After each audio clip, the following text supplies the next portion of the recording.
민수기 하면 보통 어떤 게 떠오르시나요? 아마 빽빽한 숫자들, 끝없는 인구조사 기록, 조금은 딱딱하게 느껴질 수도 있겠죠. 하지만 사실 민수기는요, 그게 다가 아닙니다.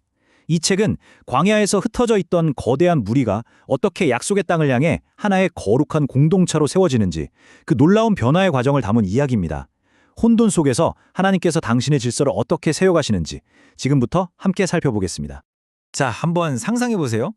정해진 길도 번듯한 집도 없이 수백만 명의 사람들이 끝도 없는 사막을 떠들고 있습니다. 아마 매일매일이 혼돈 그 자체였을 겁니다. 이런 상황에서 어떻게 이들이 하나의 민족, 그것도 거룩한 나라를 이룰 수 있었을까요? 솔직히 인간의 힘으로는 불가능한 일이죠. 그 해답은 바로 질서에 있습니다. 그런데요, 이건 우리가 생각하는 그런 인간적인 규칙이나 제도가 아니에요. 이건 하나님께서 직접 설계하시고 친히 세우신 신적인 질서입니다. 민수기는 바로 이 하나님의 질서가 어떻게 이스라엘이라는 공동체를 아름답게 빚어가셨는지를 보여주는 일종의 청사진과 같은 책입니다. 그래서 오늘은 민수기 1장부터 5장까지를 쭉 따라가 보면서 하나님께서 어떻게 한 단계 한 단계 당신의 백성을 세워가시는지 그 발자취를 따라가 보려고 합니다. 1장에서는 먼저 그들의 정체성을 세우시고 2장에서는 그들이 살아갈 공동체의 구조를, 3장과 4장에서는 섬기는 사람들을 구별하시죠. 그리고 마지막 5장에서는 그 공동체 안에서 어떻게 거룩하게 살아가야 하는지 삶의 원칙을 알려주십니다. 이 거룩한 설계, 함께 따라가 보시죠. 자, 하나님의 질서. 그 첫 번째 단계는 바로 정체성을 확립하는 것이었습니다. 너희는 누구냐? 이 질문에 답을 주시기 위해 하나님께서는 모세에게 인구조사를 명령하십니다. 그리고 이 조사를 통해 이스라엘 백성에게 하나님의 거룩한 군대라는 정체성과 사명을 분명하게 심어주십니다. 자, 이 구절에서 정말 흥미로운 점은 이게 단순한 인구 파악이 아니라는 겁니다.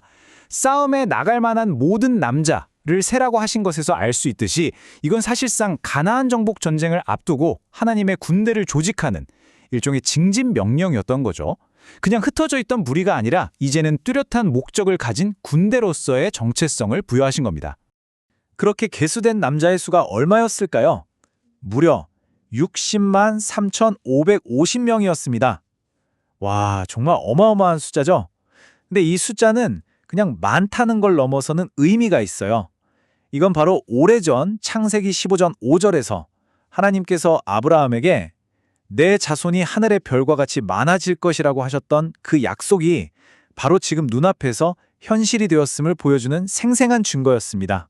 그런데 이 인구조사에는 아주 중요한 예외가 하나 있었습니다. 바로 레위 지파입니다. 다른 모든 지파들이 세상 속에서 싸워야 할 군대로 부름받았다면 레위 지파는 하나님의 임재의 상징인 성막을 섬기는 거룩한 임무를 위해서 따로 구별되었습니다. 이것이야말로 하나님의 질서가 무엇인지 잘 보여주죠. 공동체 안에서 각자에게 주어진 고유한 역할과 사명이 있다는 겁니다. 자, 1장에서 백성이 누구인지 그 정체성을 정의하셨다면 이제 2장에서는 그들이 어떻게 함께 살아가야 하는지를 보여주십니다. 하나님께서는 그들의 삶의 구조, 바로 진영의 배치를 통해서 정말 놀라운 영적인 원리를 가르쳐주세요. 이 모든 질서의 심장부, 그 정중앙에는 무엇이 있었을까요? 바로 하나님의 집, 성막이었습니다. 하나님께서는 이스라엘 진영의 가장 중심에 당신의 거처를 두셨어요. 이건 그들의 삶의 중심이, 모든 활동의 시작과 끝이 바로 하나님 자신이어야 한다는 걸 보여주는 아주 강력한 시각적 메시지였습니다. 그 구조는 아주 명확했습니다. 가장 중심에 성막이 있고 그 주위를 레위인들이 보호하듯 둘러싸고 있었죠. 그리고 그 바깥으로 동서남북에 세 지파씩 진을 쳤습니다. 특히 해가 뜨는 동쪽에는 유다 진영이 선두에 섰습니다. 모든 것이 하나님을 중심으로 완벽하게 정렬된 이 모습, 이것이 바로 하나님이 원하셨던 공동체의 그림이었습니다. 이 말씀 그대로입니다. 하나님 중심의 삶이란 바로 이런 거죠.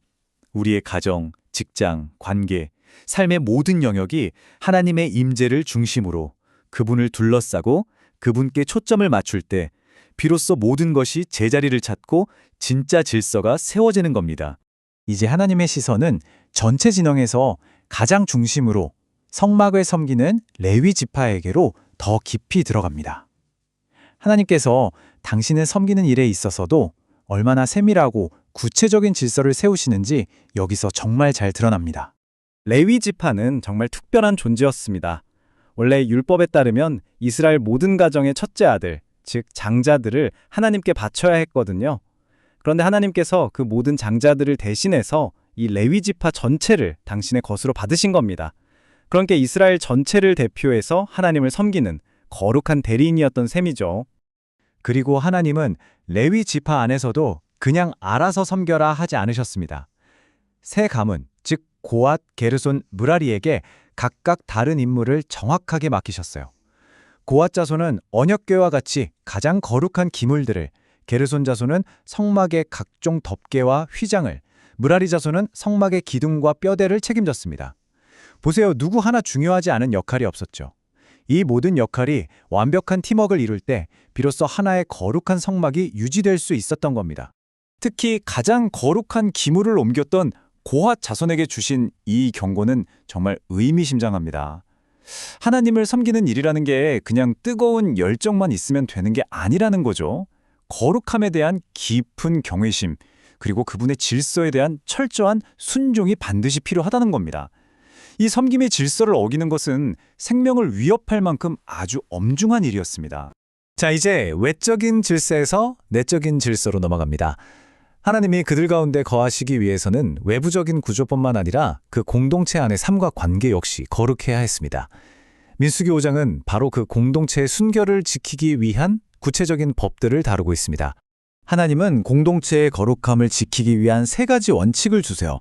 첫째, 전염성이 있는 부정함은 공동체로부터 격리해서 전체의 정결을 지키게 하셨습니다.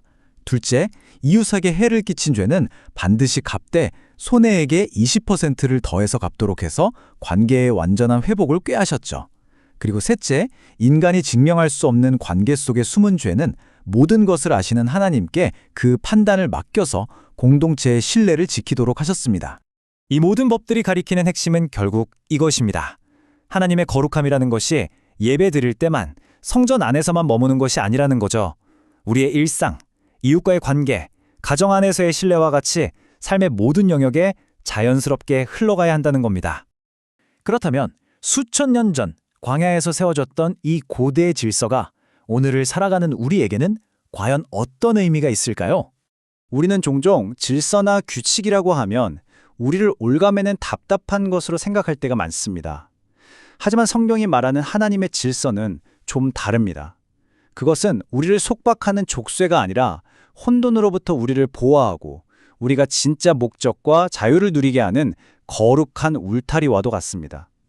강물이 튼튼한 둑 안에서 가장 힘차게 흐르는 것처럼 우리도 하나님의 질서 안에서 가장 자유롭고 능력 있는 삶을 살아갈 수 있는 거죠.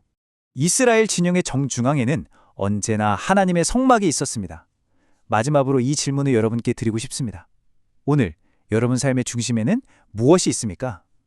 우리의 마음 중심, 그 왕좌에 하나님을 모실 때 민수기에서 보았던 그 놀라운 질서와 능력이 바로 우리의 삶에서도 시작될 것입니다.